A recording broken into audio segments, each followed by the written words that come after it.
প্রিয় মাধ্যমিক শিক্ষার্থী, কেমন আছো তোমরা? আশা করি প্রত্যেকেই ভালো আছো। তোমাদের কমন গ্রামার ফ্রেজাল ভার্ব, তোমরা প্রত্যেকেই জানো যে ফ্রেজাল ভার্ব একটা মাধ্যমিক পরীক্ষার কমন গ্রামার, যেখানে হচ্ছে 3 নাম্বার দেওয়া থাকে। তো ফ্রেজাল ভার্ব প্রত্যেকটা স্টুডেন্টসদের শেখা উচিত, কারণ এখানে এই ফ্রেজাল ভার্ব থেকে খুব সহজেই 3 নাম্বারটা পাওয়া যায়। তো এবার দেখো যে ফ্রেজাল ভার্ব শিখতে গেলে, ফ্রেজাল ভার্ব শেখার ক্ষেত্রে কতগুলো শর্ত তোমাদের আগে বুঝে উঠতে হবে। তো এই শর্তগুলো তোমরা যদি কেউ জেনে থাকো, তাহলে ফ্রেজাল ভার্ব তোমাদের কাছে অনেক সহজ হবে। আর তোমরা যদি এই শর্তগুলো না জানো, তাহলে ফ্রেজাল ভার্ব অনেকের কাছে কঠিন মনে হবে। তো চলো ফ্রেজাল ভার্ব শেখার যে শর্তগুলো আমার কাছে মনে হয়েছে সেগুলো বলছি। ফার্স্টলি তোমাকে সেন্টেন্সটা চিনতে হবে। পরীক্ষায় যে কোশ্চেনে যে ফ্রেজাল ভার্ব দেওয়া হবে 3টে, তো 3টে সেন্টেন্স বিভিন্নভাবে থাকতে পারে, তাই তোমাকে সেন্টেন্স চিনতে হবে। 2 নাম্বার, তোমরা জানো যে প্রত্যেকটা সেন্টেন্সে ভার্ব থাকা আবশ্যক, তার মানে ফ্রেজাল ভার্বে প্রত্যেকটা বাক্যে ভার্ব থাকছে। তো তোমরা যদি সেন্টেন্স চিনতে পারো, তাহলে খুব সহজে ভার্ব চিনতে পারবে। আর ভার্ব মানেই টেন্স, তাহলে ভার্ব চিনতে হবে বা টেন্স চিনতে হবে। তাহলে তোমরা বুঝে গেছো যে সেন্টেন্সের সাথে ভার্বের একটা সম্পর্ক আছে। নেক্সট, ভার্বের রূপ বা ফর্মগুলো চিনতে হবে। তোমরা প্রত্যেকে জানো যে ভার্বের রূপ বা ফর্ম হচ্ছে বাক্য অনুযায়ী 6টি, আর টেন্স অনুযায়ী হচ্ছে 3টি। নেক্সট, যেটা জানতে হবে, আমি জানি তোমরা প্রত্যেকেই এগুলো জানো, অলরেডি তোমাদের মুখস্থ হয়ে গেছে। ভার্বের বাংলা অর্থ, যে বাক্যে যে ভার্বগুলো দেওয়া হয় ফাইনাইট বা নন ফাইনাইট, মূলত ফাইনাইট ভার্ব থাকে।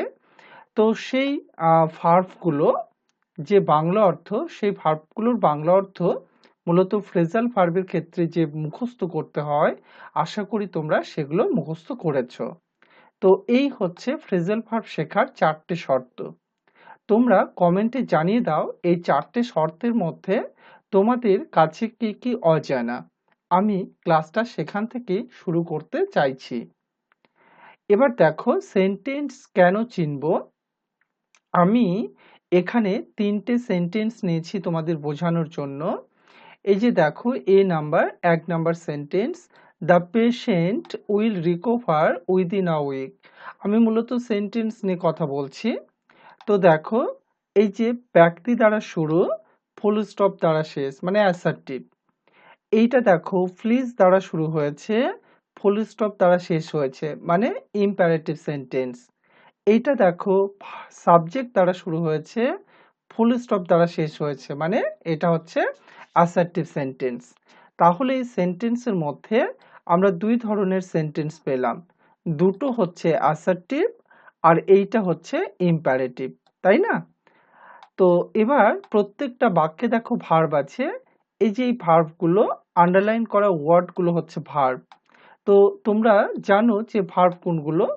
এখানে ফ্রেজাল ভার্বের ক্ষেত্রে বিশেষ করে ভার্বগুলোকে তোমাদেরকে আন্ডারলাইন করা থাকবে, বা এখানে ভার্বগুলোকে বোল্ড করে দেওয়া থাকবে।